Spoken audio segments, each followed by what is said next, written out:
बैकुंठपुर जिला कोरिया क्षेत्र के प्रमुख स्थल घड़ी चौक में कांग्रेस कार्यकर्ताओं ने चुनावी प्रक्रिया में कथित गड़बड़ी के विरोध में कैंडल मार्च निकालकर लोकतांत्रिक मूल्यों की रक्षा की मांग की।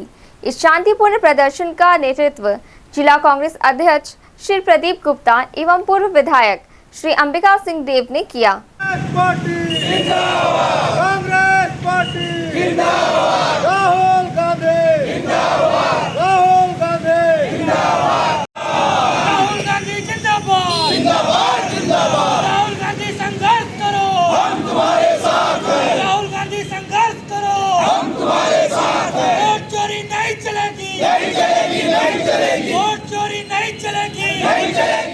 कांग्रेस कार्यकर्ताओं ने आरोप लगाया कि हालिया चुनाव में भारतीय जनता पार्टी के विरोध में डाले गए वोटों में गड़बड़ी की गई है, जिससे लोकतंत्र की निष्पक्षता पर प्रश्न चिन्ह लग गया है। इस मुद्दे को लेकर कार्यकर्ताओं ने मोमबत्तियां जलाकर मौन प्रदर्शन किया। श्री प्रदीप गुप्ता एवं श्री अंबिका सिंह देव ने कहा कि लोकतंत्र की नींव निष्पक्ष चुनावों पर टिकी होती है। यदि वोटों में हेरफेर या गड़बड़ी होती है तो ये जनमत का अपमान है। उन्होंने प्रशासन से इस मामले की निष्पक्ष जांच की मांग की और जनता से जागरूक रहने की अपील की। कैंडल मार्च में कांग्रेस कार्यकर्ताओं के साथ साथ स्थानीय नागरिकों की भी भागीदारी रही। सभी ने शांतिपूर्ण तरीके से अपनी एकजुटता दिखाई और लोकतांत्रिक अधिकारों की रक्षा के लिए आवाज उठाई। इस वक्त हम मौजूद हैं जिला कोरिया और ये बहुत ही बैकुंठपुर का घड़ी चौक है, जहां पर कांग्रेस के कार्यकर्ता जिला अध्यक्ष जी के नेतृत्व में और भूतपूर्व विधायक के साथ कांग्रेस के सारे कार्यकर्ताओं ने भारतीय जनता पार्टी का विरोध किया है। वोटों में जो गड़बड़ी हुई है उसकी जांच की मांग की है और अगर यह जांच उचित तरीके से नहीं हुई तो कांग्रेस पार्टी बहुत उग्र आंदोलन करने का तैयारी कर चुकी है। इस कार्यक्रम का उद्देश्य क्या है? इस कार्यक्रम का उद्देश्य है, अभी जो राहुल गांधी जी ने प्रेस कॉन्फ्रेंस करके वोट में जो घपला हुआ है, चुनाव आयोग ने जो भी में कमियां हैं उसको उजागर किया है कि एक एक कंस्टिट्यूंसी में 1.5 लाख वोट कहीं कहीं ज़्यादा हुए हैं। ये सीधा वोट चोरी का मामला है।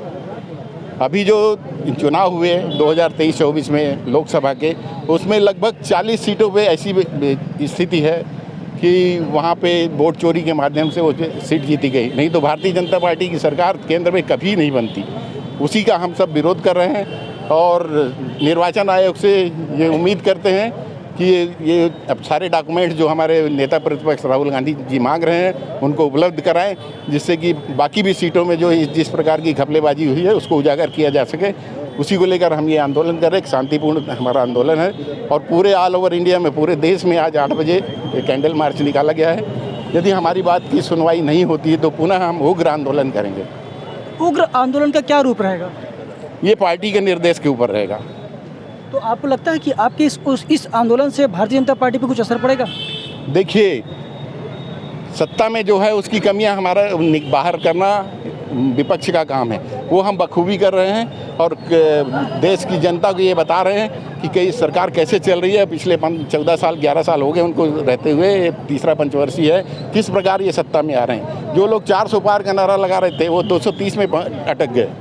यदि ये वोट चोरी नहीं किए होते तो आज एनडीए की सरकार, यूपीए की, इसके अपनी इंडिया गठबंधन की सरकार बनी होती। जो एनडीए की सरकार बनी है, कहीं ना कहीं उसमें इस वोट चोरी का अंश है और उसके माध्यम से ही आज एनडीए की सरकार भारत में है। तो क्या मतपत्रों पर सिर्फ सभी क्षेत्रों में है? हमारे बैकुंठपुर कोरिया क्षेत्र में भी ऐसा हो सकता है क्या? ऐसा देखिए, जिस जगह का जांच हुआ है, जिस जगह का उजागर हुआ है उसकी हम बात कर रहे हैं और कमोवेश स्थिति पूरे भारत की है।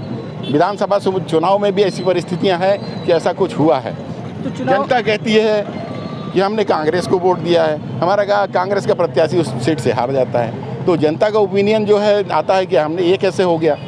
ये जांच छत्तीसगढ़ में भी होनी चाहिए, पूरे ऑल ओवर इंडिया में होनी चाहिए। उसमें छत्तीसगढ़ भी शामिल है, यहाँ पर भी जांच होनी चाहिए। यहाँ पे भी पिछले 3 पंचवर्षीय से 9-11 की स्थिति है, 9-1 की, 10-1 की। इस बार तो 10-1 हो गया है, इसके पहले 9-1 था।